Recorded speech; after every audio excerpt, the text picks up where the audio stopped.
BJP की तानाशाही नहीं चलेगी, बीजेपी की तानाशाही नहीं चलेगी, बीजेपी की तानाशाही नहीं चलेगी। बीजेपी सरकार होश में आओ, बीजेपी सरकार होश में आओ। हेमंत सोरेन जिंदाबाद, झारखंड मुक्ति मोर्चा जिंदाबाद, सोरेन अमर रहे। बीजेपी सरकार होश में आओ, बीजेपी सरकार होश में आओ।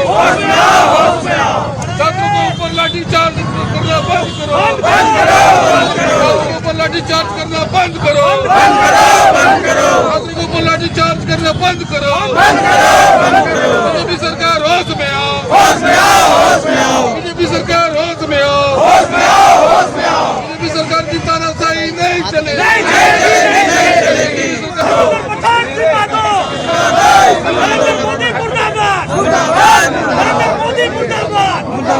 झारखंड मुक्ति मोर्चा जिंदाबाद, झारखंड मुक्ति मोर्चा जिंदाबाद, धर्मेंद्र प्रधान इस्तीफा दो, धर्मेंद्र प्रधान इस्तीफा दो, झारखंड मुक्ति मोर्चा जिंदाबाद, हेमंत सोरेन जिंदाबाद, नर्मदा सोरेन जिंदाबाद, जय झारखंड, जय झारखंड, जय झारखंड। देश में अंग्रेज का शासन चल रहा है। मैं कह सकता हूं कि अंग्रेज के शासन में भी इस प्रकार से अत्याचार नहीं होती थी। पूरा भारत देश आज रो रहा है। जो हमारे युवा पीढ़ी है, उस युवा पीढ़ी को जंतर मंतर में दौड़ा दौड़ा के मारा जा रहा है। उनका मांग क्या था कि वो वर्षों से, सालों वर्ष से नीट की तैयारी कर रहे थे।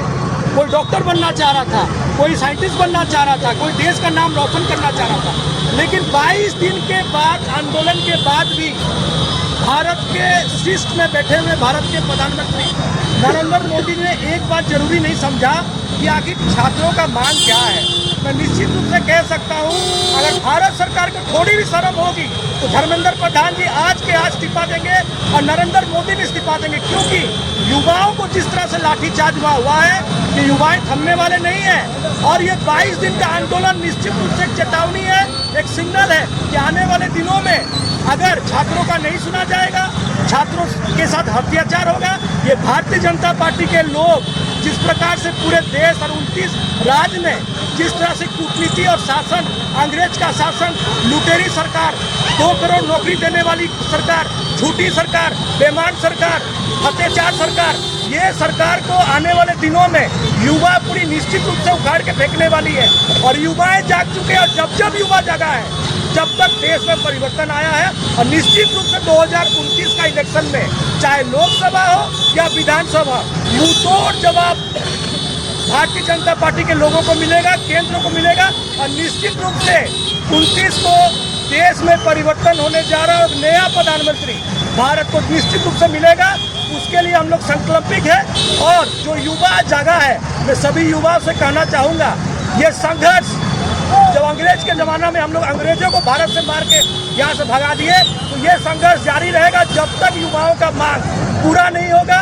और देश में जिस तरह से केंद्र सरकार के द्वारा ईडी, सीडी और जो गैजेट्स उनके हैं, उनके तरह जो षड्यंत्र चलाया जा रहा है, युवा जान चुकी है। मुंहतोड़ जवाब संसद में भी दिया जाएगा।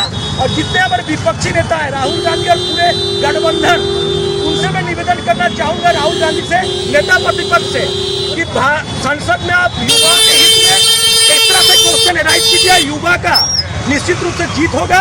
और मैं इस जंतर मंतर के प्रदर्शन में, छात्रों के हित के प्रदर्शन में राज परिवार खरसुआ और झारखंड मुक्ति मोर्चा और महागठबंधन, अगर आने वाले दिनों में सड़क से सदन तक जाना पड़े, रोड जाम करना पड़े, स्टूडेंट के हित में, छात्रों के हित में, छात्र के भविष्य के लिए मैं हमेशा से अपनी जान से बढ़कर देश के लिए समर्पित करता हूँ। बहुत बहुत धन्यवाद।